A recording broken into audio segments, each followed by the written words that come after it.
हमने कश्मकश भी देखी थी और अब कल मतदान होगा।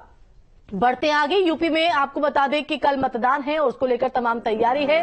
वहीं बीजेपी का चुनाव प्रचार अभियान जारी। तो आज भी सीएम योगी की ताबड़तोड़ रैलियां हैं। ग्रेटर नोएडा के जज्जर में सीएम योगी करेंगे रैली। तो हापुड़ के पिलखुआ में भी मुख्यमंत्री योगी आदित्यनाथ ओंकार भरते नजर आएंगे। मेरठ के सिसौली में गरजेंगे सीएम। तो वहीं बीजेपी प्रत्याशी के पक्ष में वोट की अपील उनकी तरफ से की जाएगी। तो सीएम के दौरे को लेकर सुरक्षा व्यवस्था इन तमाम जगहों पर पुख्ता कर ली गई है। दूसरे चरण में यूपी की 8 सीटों पर वोटिंग होनी है। संवाददाता हिमांशु हमारे साथ लाइव जुड़ गए। हिमांशु, यूपी में लगातार बीजेपी का चुनाव प्रचार अभियान जारी और उसकी कमान खुद मुख्यमंत्री योगी आदित्यनाथ ने संभाली है। ताबड़तोड़ रैलियां आज की डेट में ग्रेटर नोएडा हो या हापुड़ हो या फिर मेरठ, हुंकार भरते नजर आएंगे मुख्यमंत्री। बिल्कुल, देखिए, क्योंकि मुख्यमंत्री ने साफ तौर पर कहा है जो लोकसभा 80 सीटें उत्तर प्रदेश की आती हैं उसके जिताने का जो पूरा काम है मुख्यमंत्री ने अपने कंधों पे लिया हुआ है। यही वजह है कि एक एक दिन के अंदर वो 3-3 लोग जनसभाएं कर रहे हैं, 3-3 जगह पर वो उड़ान भर रहे हैं और जाकर जनता को संबोधित कर रहे हैं। और आज का जो कार्यक्रम है उनका अगर शुरुआत से हम बताएं तो गौतम बुद्ध नगर, बुलंदशहर की सिकंदराबाद जो लोकसभा सीट गौतम बुद्ध नगर के अंदर आती है, जो वोटर्स हैं वहां पर जाकर वो सबसे पहले जनसभा को संबोधित करेंगे। 1:30 बजे का उनका वहां का कार्यक्रम रखा गया है। दरअसल वो जो एरिया है वो पूरा ठाकुर बेल्ट माना जाता है और जो ठाकुरों में एक विशेष वर्ग में नाराजगी जताई गई है उसको साधने की आज सीएम योगी आदित्यनाथ कोशिश करेंगे। और उसके बाद जो दूसरा कार्यक्रम उनका लगाया गया है वो मेरठ का किठौर का है। वहां पर भी जनसभा हुई थी, ठाकुरों ने महापंचायत की थी। क्षत्रिय समाज की महापंचायत को देखते हुए वहां पर भी, क्योंकि दूसरे फेज का जो मतदान है वो नजदीक आ रहा है, 26 तारीख को मतदान होना है, तो ऐसे में जो नाराजगी है उसको दूर करने का जो जिम्मा है वो सीएम योगी के कंधों पर ही है। यही वजह है कि किठौर में भी आज मुख्यमंत्री योगी आदित्यनाथ वहां पर जनसभा को संबोधित करेंगे और वहां पर जो नाराजगी है उसको दूर करने की काफी हद तक अपने संबोधन के माध्यम से कोशिश करते हुए नजर आएंगे। तो ये दूसरी जनसभा रहने वाली है जो तकरीबन 2:10 पर जो ऑफिशियल कार्यक्रम आया हुआ है उसके अनुसार रहेगी।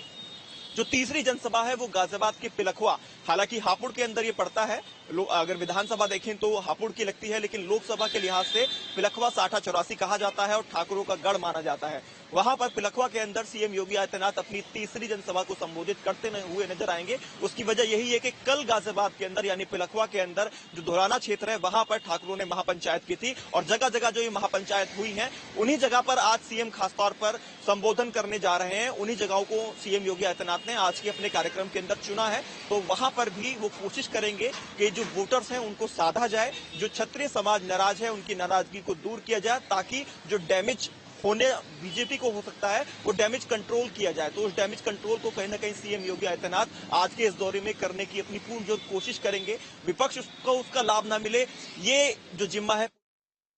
क्योंकि हापुड़ अपने आप में एक, बेशक वो अभी जिला बना हो हिमांशु, लेकिन वो अपने आप में एक पहचान यहाँ पर रखता है। और जैसा कि आपने कहा कि जातीय समीकरण यहाँ पर काफी महत्वपूर्ण हो जाते हैं, क्योंकि यही जातीय समीकरण है जो मुद्दों को कहीं ना कहीं बौना साबित कर देते हैं यहाँ पर।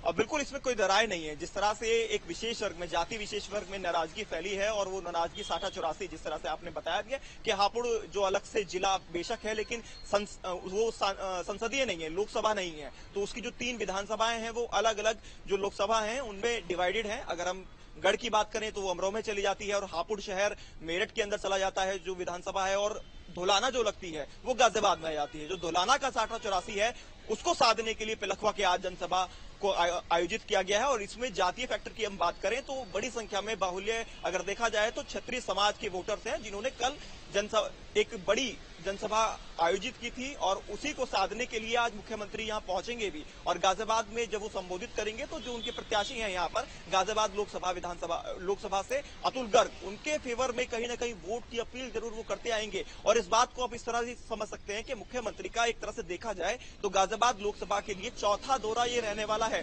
पहले प्रबुद्ध सम्मेलन किया था, उसके बाद खुद पीएम नरेंद्र मोदी के साथ रोड शो के अंदर मुख्यमंत्री नजर आए थे और उसके बाद तीसरा दौरा भी गाजियाबाद के अंदर मुख्यमंत्री का रहा था। और आज ये चौथा दौरा मुख्यमंत्री योगी आदित्यनाथ का गाजियाबाद लोकसभा सीट के लिए है, क्योंकि गढ़ माना जाता है गाजियाबाद लोकसभा सीट जो है भाजपा का, और इस गढ़ में सेंधमारी ना हो इसको लेकर मुख्यमंत्री पूरी तरह से अपने कंधे पे जिम्मा उठाए हुए हैं। यही वजह है कि एक के बाद एक ताबड़तोड़ जो जन संबोधन है और सभाएं हैं उनको योगी आदित्यनाथ करते हुए दिखाई दे रहे हैं। और यही वजह है कि उससे पहले गौतम बुद्ध नगर के अंदर, क्योंकि गौतम बुद्ध नगर भी कहा जाए कि एक तरह से देखा जाए ओवरऑल भाजपा का गढ़ है, तो उस गढ़ में सेंधमारी ना हो। जो जगहें हैं, जो लोकसभा सीट अब तक भाजपा के फेवर में रही हैं, वो वापस भाजपा उसमें बिल्कुल कामयाब रहे और जो जीत का मार्जिन है वो भी बना रहे।